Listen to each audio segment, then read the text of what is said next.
Since the indie boom several years ago, a lot of genres have been revived and evolved by developers of all shapes and sizes. One of the genres that have really seen a transformation over the past years has been that of cooking and restaurant management games. And the game we are covering today is certainly looking to bring cooking games to a whole new level.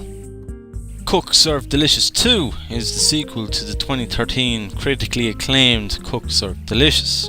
It is being developed by indie developer Vertigo Gaming Inc. and is scheduled for release September 13th, 2017. This massive sequel aims to bring everything that was great about the original's gameplay and bring it to a whole new level. And from what can be seen from the current build of the game, the developer is successfully doing exactly that. The first thing I need to clarify with the build I have received for Cook Serve Delicious 2 is that a lot of the features are still locked, including the restaurant designer, most of the various restaurants you can work for, along with saving the game. So essentially all I really got to experience was the gameplay itself across a handful of restaurants. Therefore, that is all I can talk about in relation to the game at this moment in time. And with that said, let's get started.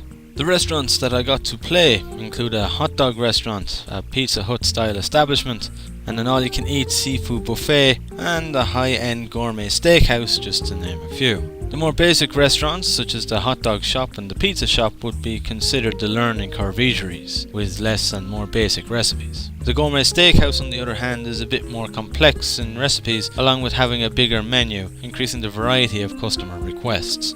Each of the establishments you can work for have a set of levels that you must complete. In the preview build of the game, only one or two of these levels are available to play in each of the eateries, giving a fair taste of what it is like to play the various cuisines and menus. Upon release of the game, there will be a total of 30 restaurants that the player will be able to work in, across a total of over 350 levels. To start a day, you must begin preparing food at one of the holding stations. This can be either one of the main dishes or a side dish from the menu. From here, customers will start to come in and begin ordering food, which you will need to serve them in a timely manner. The more side dishes you have ready and available at one time, the longer the customers are willing to wait for you to serve them. If they begin to get impatient, their order will begin to move to the edge of the screen on the left. If it reaches the very end, they will leave, which affects the establishment's reputation. When cooking or preparing food, you will need to do it yourself. This includes tenderizing chicken and coating it in bread or seasoning, placing fries or onion rings in a deep fat fryer, and even filleting fish before cooking and serving it. Certain foods can be prepared at the holding stations, allowing an instant sale if you have them ready, while others will need to be cooked to order. The recipes for the dishes vary with each order to mix things up. For example, the recipe you need to make a pizza could be completely different the first time to making another one later. The complexity of the recipe is also random, resulting in sometimes making a more basic pizza like pepperoni, while other times making one with a lot of toppings on it. This also applies to other recipes too. Having the player cook the food themselves works really well. It makes you feel like a real chef. It makes things quite intense due to having to get each individual order right for that specific customer, especially when one of the 2 rush hours of the day sets in and the orders begin to pile up.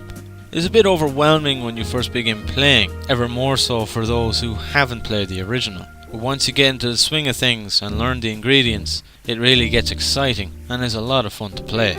If all that sounds like things become absolute mayhem, there are a few wrenches thrown into the mix just to make it a bit more interesting. While cooking food and serving customers is the main objective of each level, you also have other tasks that need addressing, and if left unattended can lead to customers getting sick and your reputation drastically dropping. These tasks include flushing the toilet, setting bug and rat traps, exterminating cockroaches, and putting dishes into the dishwasher, along with taking out the trash. While in most cases they are tasks that can be done in about 2 seconds, in the heat of the chaos they really add a new level of intensity to the game and overall adding to the fun.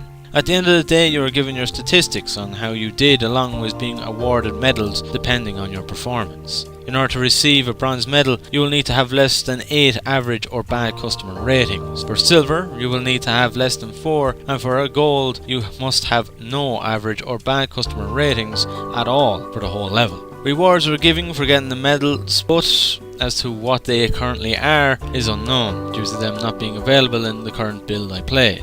The one issue I have with the medals is that while getting the bronze and silver are fairly easy once you come to grips with the game, achieving gold is a different story. Throughout a level it is very easy to click on the wrong ingredient during the chaos of rush hours, and once done, I have found no way of undoing it, even if you notice the mistake. I wish there was a way to take out the ingredient or start the order from scratch again, as that one little mistake would prevent you from getting that gold medal and needing to start the level over from the beginning. There is also your very own restaurant, where you get to create the menu of up to 5 entrees, 3 sides and 2 drinks out of recipes that are available to you. Once you have your menu done, you can play a day just as you would with any of the other eateries. Your restaurant will play a big part in the released version of the game, but for now, all that can be done is the menu and playing a day.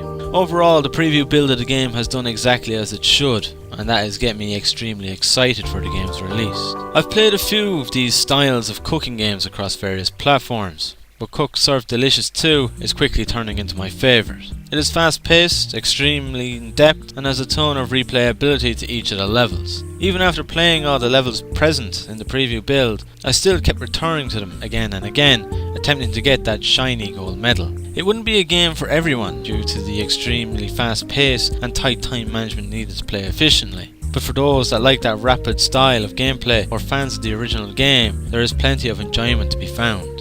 Even with the preview build, Cook Serve Delicious 2 is looking like it's going to leave all the other titles of its genre in the dust.